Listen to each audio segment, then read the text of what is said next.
DPL DPL আরো জোরে DPL আরো জোরে ডিপিএল ডিপিএল ডিপিএল সোনার বাংলাদেশে ডিপিএল সাকসেস হবে ইনশাআল্লাহ। কি বলেন? ইনশাআল্লাহ ইনশাআল্লাহ। অসংখ্য বছর ছিলাম বিভিন্ন মেডিসিন কোম্পানিতে। লাস্টে রেনেটা থেকে চাকরি ছেড়ে দেয়। রেনেটাতে আমি রিজনাল সেলস ম্যানেজার হওয়ার পরে চাকরি ছেড়ে দিই। তো যদি মেডিসিন কোম্পানির রিলেটেড এরকম কারো আত্মীয় স্বজন থেকে থাকে তাহলে একটু জেনে নিন যে রেনেটার মতো একটা টপ 10 কোম্পানির রিজনাল সেলস ম্যানেজারের স্যালারি কত হতে পারে বা অন্যান্য সুযোগ সুবিধা কত হতে পারে। আমি বললাম আপনারা জেনে নিন, আমি আমার নিজের মুখে বলবো। আচ্ছা, আমার বাসা হলো কেরানীগঞ্জ কদমতলিতে। কদমতলিতে আমার দোস্ত দেখছে, তার হাতে ডেকোরেশন করা। সেখানে আমার একটা চেম্বার আছে। আমি 4 বছরের আমার ডিপ্লোমা করা মেডিসিন অ্যান্ড সার্জারির উপরে। আমি সন্ধ্যা থেকে শুরু করে রাত 12টা পর্যন্ত আমি চেয়ারে বসতে পারতাম পেশেন্টের চাপে। বর্তমানে কয়েকদিন আগেও যে দেখে আসলো আমাদের আরেক ছোটো ভাই বলি, যদিও সে একজন আমাদের লিডার, কিন্তু তার আমি যথেষ্ট শ্রেণী করি, এই জন্য ছোটো ভাই বলে আপন। সেও যে দেখে আসছে প্রায় 10 লক্ষ টাকার মেডিসিন আমার ডেট ফেল। তাহলে আমি কি স্যাক্রিফাইস করছি কিনা আপনারা একটু নিজে চিন্তা করেন। এবং এই কথা একটু মাত্র বিন্দু মাত্র মিথ্যা কথা না। আমি প্রায় 10 লক্ষ টাকা মেডিসিনের ডেট শেষ করছি এই ডিপিএলে কাজ করার কারণে। কারণ আমি জানি 10 লক্ষ টাকার মেডিসিন আমার যে সফলতার চূড়ায় নিয়ে যাবে, তার থেকে হাজার হাজার গুণ সফলতার চূড়ায় নিয়ে যাবে ডিপিএল। এটা আমি মন থেকে বিশ্বাস করি বিধায় আমি কিন্তু সব কিছু স্যাক্রিফাইস করছি এবং তার রেজাল্ট ইনশাল্লাহ আমি পেয়েছি এবং সামনে আরও পাবো, বা বর্তমানে আমার রেজাল্ট চলমান। ওকে, ধন্যবাদ। এই পর্যায়ে আমাদের আজকের এই সভার সভাপতি, যার আমন্ত্রণে আপনারা অধিকাংশ মানুষ এখানে এসেছেন, আমার আমন্ত্রণে কিছু মানুষ আছে বা অন্যান্য লিডারদের আমন্ত্রণে কিছু মানুষ আছে। তো সভাপতিকে তার কথা বলার জন্য বলবো। তার আগে একটু বলে নেই যে আমাদের সভাপতি সাহেবেরও একটা পরিচয় ছিল বা আছে। উনি বাংলাদেশের বৃহৎ একটা প্রতিষ্ঠান ডেল্টা লাইফ ইন্স্যুরেন্স কোম্পানির একজন ব্রাঞ্চ ইনচার্জ। আপনারা এই বিষয়টা জানেন কি না? জানেন আপনারা? আপনারা জানেন।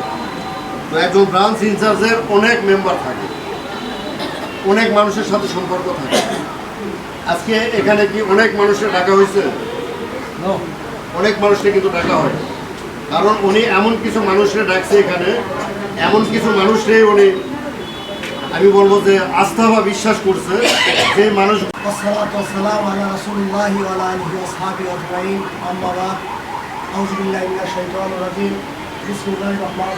সম্মানিত উপস্থিতি, ডিপিএল প্রোডাক্টস লিমিটেডের শুভ উদ্বোধনের আজকের প্রধান অতিথি আমাদের চেয়ারম্যান স্যার জনাব শামসুদ্দোহা, সিনিয়র সচিব জনপ্রশাসন মন্ত্রণালয় ও চেয়ারম্যান ডিপিএল প্রোডাক্টস লিমিটেড, বিশেষ অতিথি আমাদের সকলের শ্রদ্ধাভাজন অভিভাবক জনাব কাবুল ইসলাম স্যার, মাননীয় ব্যবস্থাপনা পরিচালক ও সিইও ডিপিএল প্রোডাক্টস লিমিটেড,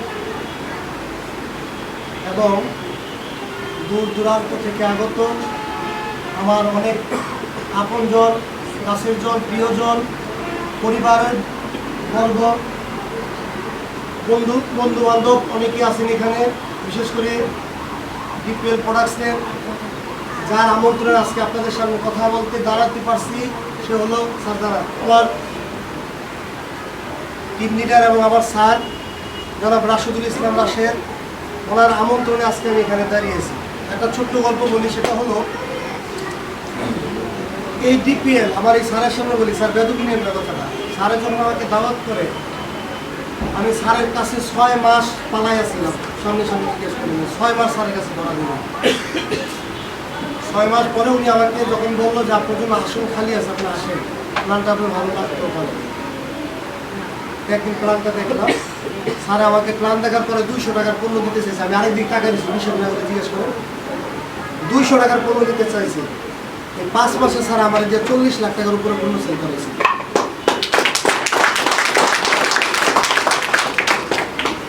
যাই হোক, ডিপিএল আসলে কারো লস হয় না, এটা বলতে পারি। এখানে আমার বলানো হচ্ছে এই অফিস উদ্বোধন শুধু ব্রাঞ্চের ইনচার্জ না, এটা হলো অর্পিত একটা দায়িত্ব। এই দায়িত্বটা আমি আপনাদের উপরে ছেড়ে দিলাম, বিশেষ করে আমার স্যারের উপরে ছেড়ে দিচ্ছি। কারণ হলো এত বড় দায়িত্ব আমার পক্ষে সম্ভব না, এই জন্য আমার স্যারের উপরে দিয়ে দিচ্ছি। ইনচার্জ হিসেবে আমি আসি আপনাদের সাথে, কিন্তু সকলকে নিয়ে। যাই হোক, ধন্যবাদ সকলকে। এই শীতের দিন অনেক কষ্ট করে, অনেক ছোট ভাই আছে, বড় জনরা আছেন, অনেক অতিথি আছেন, আমি অনেকের নামও জানি না, অনেকটা আমি হয়তো ভাই প্রথম দেখলাম। এই সুবাদে সকলের প্রতি অভিনন্দন, শুভেচ্ছা। বিশেষ করে আমার এক ফ্রেন্ড আছে জনাব সানাউল্লাহ, দোস্ত দাঁড়াও তুমি একটু। সে হচ্ছে বিশিষ্ট সমাজসেবক এবং হচ্ছে উনি ব্যাংক এশিয়ার কর্ণধার, যেটাকে বলে এজেন্ট ব্যাংকিং। ও আমার সাথে যথেষ্ট সাপোর্ট এবং আন্তরিকতা এবং আপকামিং, উনি হচ্ছে গ্লোবাল ম্যানেজার। শুধু তাই না, ওনার জন্য একটা করে পারি ইনশাআল্লাহ, ওনাকে নিয়ে আমরা অন্য হাতে যাবো, এটা হলো আমাদের প্রতিজ্ঞা। তারপরে হচ্ছে আমার এক বাতিজা আছে, আমার এক বাতিজা জুয়েল, দাঁড়াও বাবা, জুয়েল। এর হচ্ছে অনেকগুলো আরো পরিচয় আছে। আপনাদের যদি কারো রক্ত লাগে, কোনো মা বোন ভাই বোন যারা কখনো যদি কোথাও আটকে যান, আমার ছোট ভাই আছে এইসব ইয়াতে, কি যেন আমাদের আশরাফুল, দাঁড়াও তুমিও দাঁড়াও। তাহলে এই দুজন ব্যক্তি হলো, কারো রক্ত লাগলে মেহরবানি করে আমাদের ইনফরমেশন করবে, আমরা আমাদের সাধ্য মতো